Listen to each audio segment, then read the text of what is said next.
Now we want to take you to Cleveland, Ohio, where LeBron James is speaking to tons of fans. More than 1 million people showed up for the championship parade a little earlier in Cleveland. Let's go ahead and listen to LeBron. Kyrie's taking a long time to put 2 pair of socks on and his shoes on. We come out at like 12. You guys see it from that point to the end of the game, but what you guys do not see is the hard work behind the scenes when all these cameras and all these lights and everything is not around. And I heard a lot of thank you LeBrons today, and you know, thanks for coming home and thanks for keeping your promise, but I really, you guys really should be thanking all the guys up here, to be honest.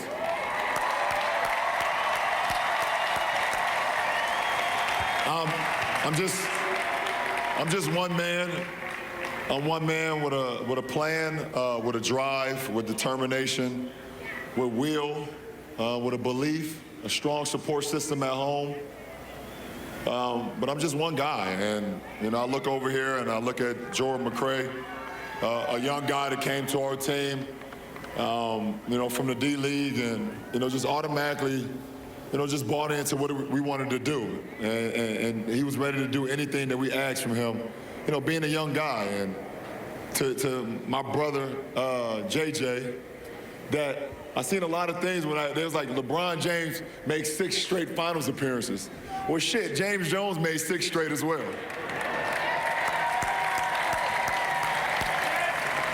And you guys never see Champ complain about playing time, complain about shots, complain about anything. And he's probably the most professional guy on our team. JJ, thank you.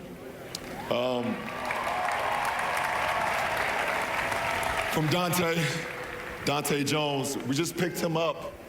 He's the luckiest man in the world, I'll tell you that. He just picked his ass up like 2 months ago. No, but seriously, true professional. You know, competing against this guy, you always knew that you got to be locked in. Every time he stepped out on the floor. And then when he got on the team, you just saw how great of a teammate he was. And also another guy that will give anything. And you guys saw that in our game 6 at home. J.R. Smith picks up 3 fouls. Iman Shumpert picks up 3 fouls. RJ had 3 fouls at halftime.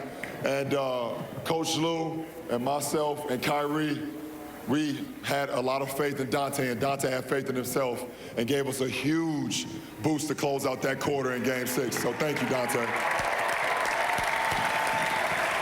Mo Williams, having Mo back. You know, me and Mo had some unfinished business last time we was together in 09 and 10. Making it to the Eastern Conference Finals, losing to Orlando. Making it to the second round, losing to Boston. And we went our separate ways. But when we had an opportunity to pick him up in the offseason, I think it was great for our team. And I'm happy to be able to share this moment with Mo, share a championship with Mo, because we had unfinished business, so thank you, Mo.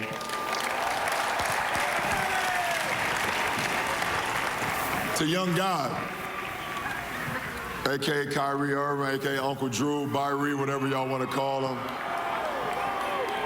This guy, he thought I was blowing smoke up his ass early in the season when I said he can be the best point guard in our league and also be an MVP in our league.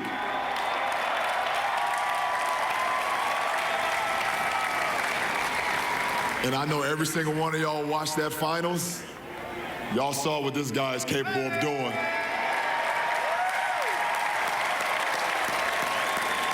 And he's only 24 years, oh my goodness. He's only 24. He don't reach his prime for another 3 years. Thank you, Kyrie. J.R. Smith. You guys all heard the stories, false. Everything about J.R. is not a team player. You can't win with J.R. on your team. J.R. takes bad shots. Y'all heard them weak-ass stories. But when our GM came to me and said that we had an opportunity to get J.R. Smith from the New York Knicks, by the way, the New York Knicks said it was just, J.R. was a throw-in, by the way.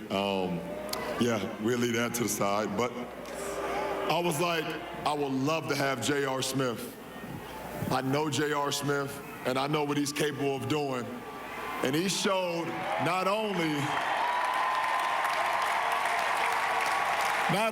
is he a hell of a three-point shooter, he's a hell of a defensive player as well, two-way player. Thank you, J.R. Smith. Shump. Want to thank Iman Shumpert, another guy that we got in that deal from New York. Young, hungry, guy that would do anything. Last year, you guys don't even know this because we don't never put out our medical reports about being injured or anything like that. Shump played all last year in the finals with a partially torn groin and a partially torn shoulder last year. You guys don't know that. Because it's not about that. We don't want sympathy. We just want hard work and dedication. And this guy right here will run through that, whatever the hell that is, that brick building right there. Shump will run through it. Now, I don't know if he'll go head first because he loves his haircut, but he'll go face first. Shump, thank you. Deli.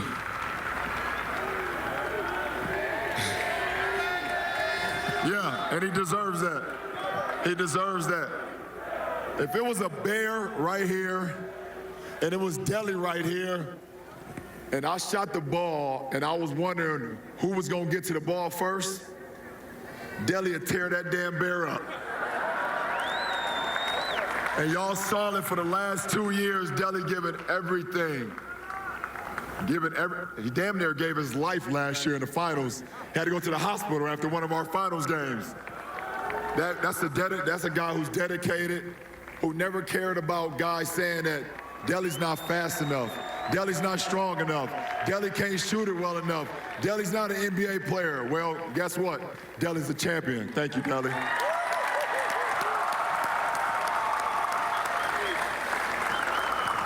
Timo. Another ex-Knick, but we leave that to the side too again. When we got Timo, I remember when Griff said we was gonna get Timothy Mozgov. You guys wanna know what's crazy? The first time I seen Timo, we were actually in Golden State, about to play Golden State. And obviously last year you guys knew, if you covered us, which you guys did, that we needed a little bit more size in our interior, a little bit more athleticism. So I come down the elevator, and Timo is in the lobby, and I swear it looked like I seen the biggest human being I've ever seen in my life. I looked at Griff, he said, he's a big mother. I said, absolutely. And when I seen him very next night, him sprint from baseline to baseline, block shots, tip dunks, alley-oops, I said, we got a great one. And also, Timo, thank you so much. You're a champion as well. Sasha, now a good friend of mine texted me the other day by the name of Mario Chalmers. And he said, you know you can't win a championship without a Jayhawk on your team. I said, damn, you kind of right, huh? I won 2 in Miami with you, and then I get another one here with Sasha being an ex-Jayhawk in Kansas. Sasha, everything you did this year that no one's seen, working out with Timo every single day, committing to the game every single day. You worked out every single day with no vision of the coaching staff or us saying of Timo, Sasha, you're gonna play. You're gonna get minutes. No entitlement all year, and you gotta be an unbelievable person, an unbelievable professional to be able to take that and still come to work every single day and give it your all. Thank you, Sasha. Little Kev, AKA RJ, Dick Jefferson, whatever you want to call him. You guys don't know this story either. See, I got a lot of stories, but I want to thank DeAndre Jordan, because if DeAndre Jordan did not decide to go back to the Clippers, we wouldn't have RJ on our team. You guys can Google the story. I'm not going to tell you the rest of it. But if it weren't for that guy, we wouldn't have him. And from the day one that we got RJ, I knew I finally had a guy that was playing behind me that I can trust, that I could count on.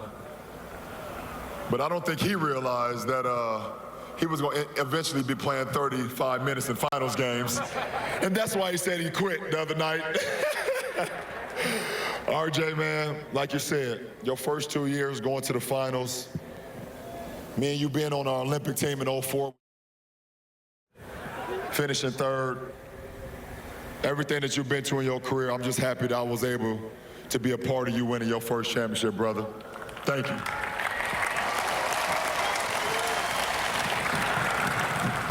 Big Kev, Kevin Love, wow. What y'all saying back there? Kevin Love? Oh, turn around. I'll be there in a little bit. Give me a second. Kev, when I knew we had the opportunity to get you 2 years ago, I didn't second guess it. I think you knew how I felt. I told you in the 2000 Olympics that in order for us to win a gold medal, you had to be our anchor in the interior. And you looked at me like, man, you don't know me, shut the fuck up. And for the last 2 years, you kind of looked at me like that a few times as well. But this guy is so misunderstood. Everybody says, well, he's not a team player. He's not a winner. He doesn't do what it takes. And you guys saw his struggles throughout the finals. Everything that happened from the concussion to sitting out to him having his shooting struggles and things of that nature, and everybody just burying him alive throughout the finals. And to be able to respond like he did in Game 7,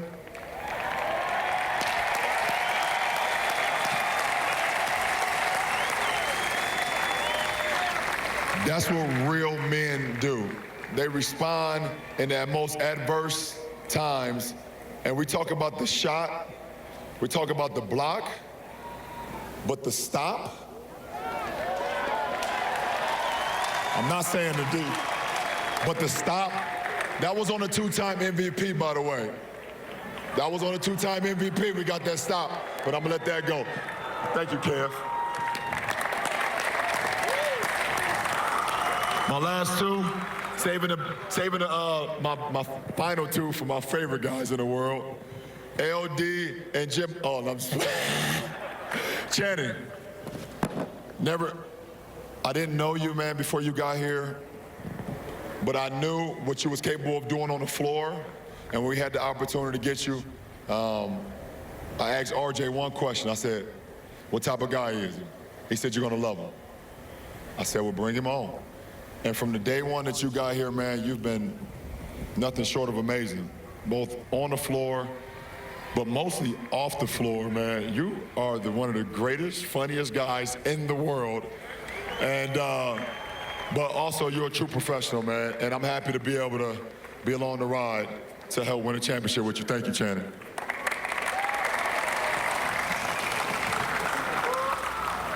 And last but not least, my little brother, Double T, who I've been taking care of since he was 17. And, you know, just to see this guy grow every single day, it's been unbelievable to be a part of it. Double T, you're amazing. They talk about someone being reliable. I mean, 390 straight games. That's reliable. Knowing when you get on the court, there's going to be that guy there every single night. That's a treat to have, man. And I love you, little bro, always and forever, man. I love all of y'all, man. Thanks to all of y'all, dog. I really appreciate it. So, thank you for all the LeBron wishes and coming home wishes and all that, but I'm nothing without this group behind me, man. I'm nothing without the coaching staff. I'm nothing without the city. You guys are unbelievable, and these guys told me I got to turn around, so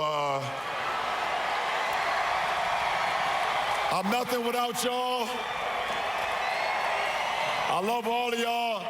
I love all of y'all, and Let's get ready for next year. One final thing. One final thing, if we can. And to me, I've been waiting to do this.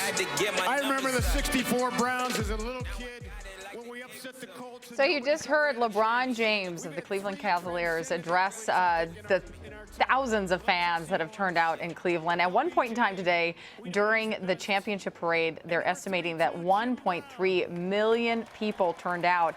That's because Cleveland has not seen a championship basketball team since 1964.